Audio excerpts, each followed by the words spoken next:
Let's jump to this and keep the conversation going on what we saw at the Capitol. We've got this from New York Fashion Design Network. That's right. It's the anti-fascist OK flag shirt. It's modeled off of the Gadsden flag, essentially. It's a guy saying OK. And as you can see, it is it is an individual one would describe as a chungus, cocking his fist back. And it's based off of punching a young man at a school in Illinois in the face for saying, I support ICE. And you know what I love about this story, right? We've got it here from Daily Dot. Pro-ICE troll gets punched at school. The kid who did it is now a meme legend. Indeed. To the left, if you violently assault peaceful individuals with different opinions, you're a legend. And the guy said, you're going to get in trouble for that. He says, okay, and then punches him. But you know what I really love about this story? These two young men in Lake Zurich, Illinois.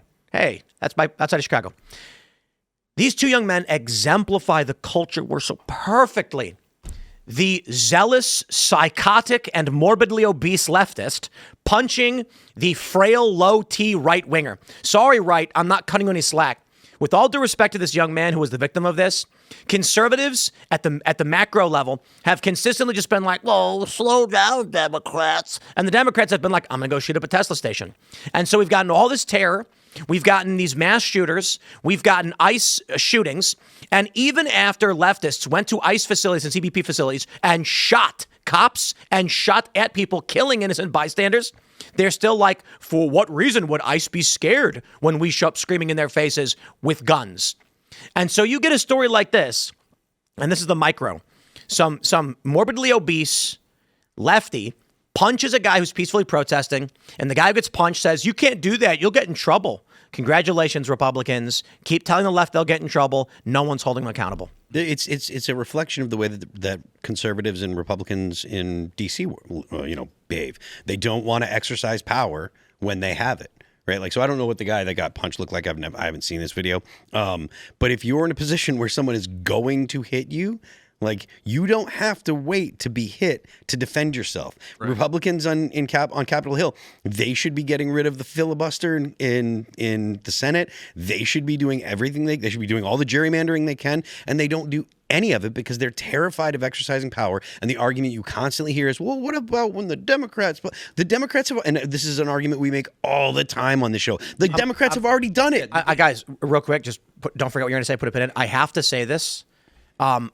People often don't understand the definition of irony, and it's difficult to explain it to them if they don't know. It's not super difficult. There's an example I like to give, and it's a fire truck on fire, right?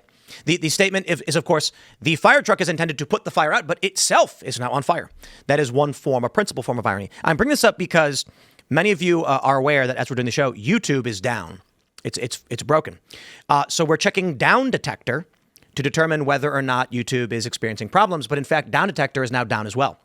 And so I believe it may have just recovered, but there was some reporting that Down Detector is down, which is another perfect example of irony.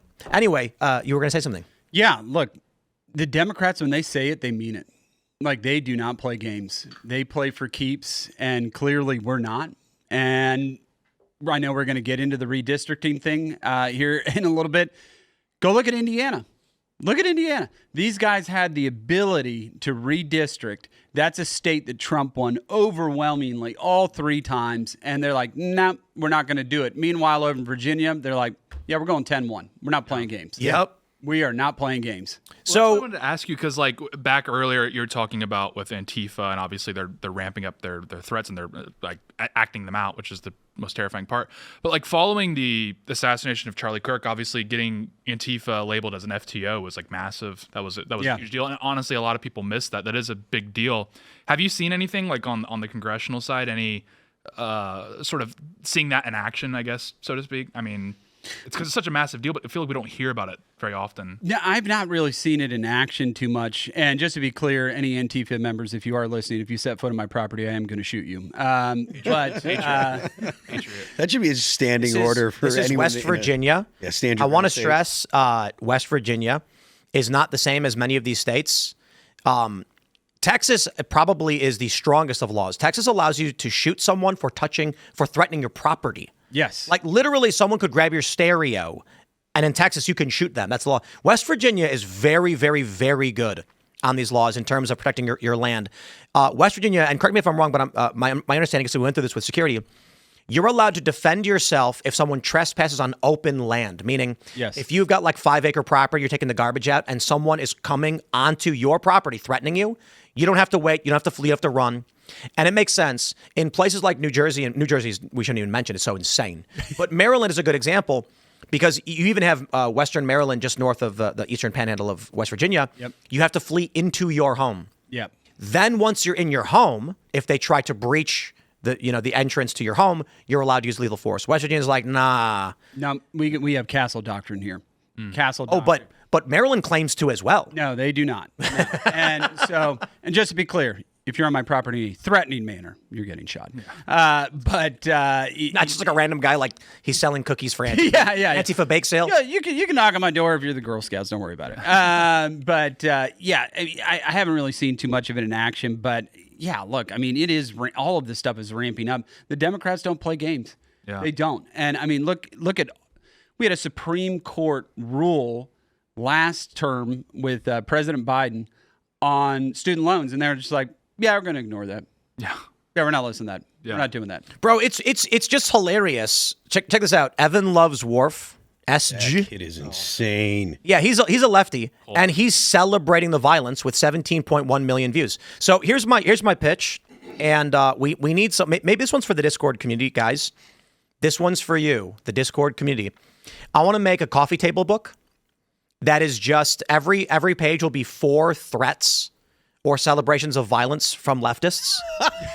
And then I am not even kidding. Because like I see this and these lefties are like, yay, violence against conservatives who are being peaceful. And then when you go to these liberals and say the left is more violent, they go, no, we're not. And it's like, here's the coffee table book. Shut up.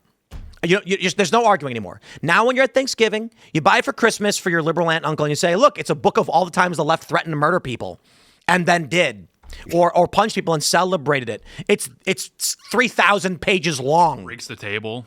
So we talked about it internally here. Like, what do we do to aggregate all these threats? And we were like, it could be tough. We could theoretically go to an AI and say start pulling tweets. We could find historic ones. But if we want to get all the good stuff from Blue Sky, like the funny thing is even Will Stancil, who's another liberal guy, has this viral post where he's like, I need to get off Blue Sky because you people have gone insane. when the leftists who are insane call the other leftists even more insane, we got a problem.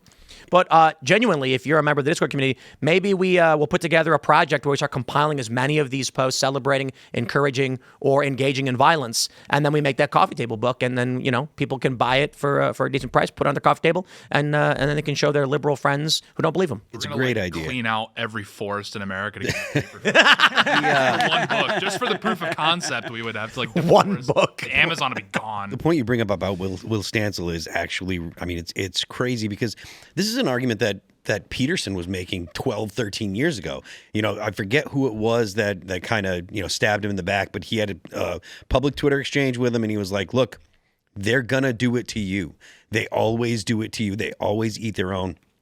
And Will Stancil has been a very, very far left kind of dude for a long time. And now, because I'm not even sure that he did anything significantly bad. They just in Minneapolis decided that he wasn't pure enough, and they started going after him. And then once blood is in the water, then it's over. Yeah, then it's over. I mean, you remember in the last administration, the greatest threats to America were like practicing Catholics and white nationalists that are roaming the streets. He declared war on chuds. I was like, hey. But I mean, to your point, though, that was something that the administration itself said. The greatest threat to America is young white males, straight white males, which is totally ridiculous. Blood red backdrop, and he's like MAGA extremists are the number one threat to America. That was a declaration of war, by the way. The MAGA extremists. Yeah. The most dangerous people out there are actually the white liberal women, white wine resistor moms that are out there just. It's because the white wine makes you more bubbly, right? Yeah. And you're like, woo! You know what I was saying before the show is that the right has testosterone, but not too much. But the left has a ton of estrogen. And, it's funny because people often say like, oh, testosterone makes you want to fight. Yeah, but estrogen makes you crazy. Yeah. And so the left is like, and they're like punching and screaming. And the right has like a moderate amount of testosterone. They're like, well, I don't want to get into a fight with you. The right needs just like to crank up the T by like 2x. Yeah. Just get to the point where your heart gives out at 60. But then the guys are gonna be like, shut up. Just a little bit of trenbolone, you know.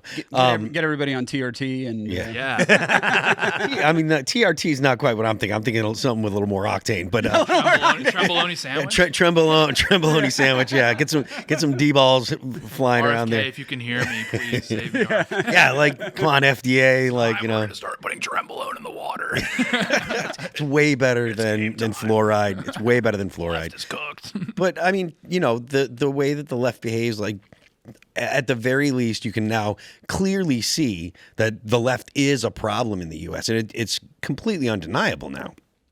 You know, the violent attacks there. You don't see a lot of right wingers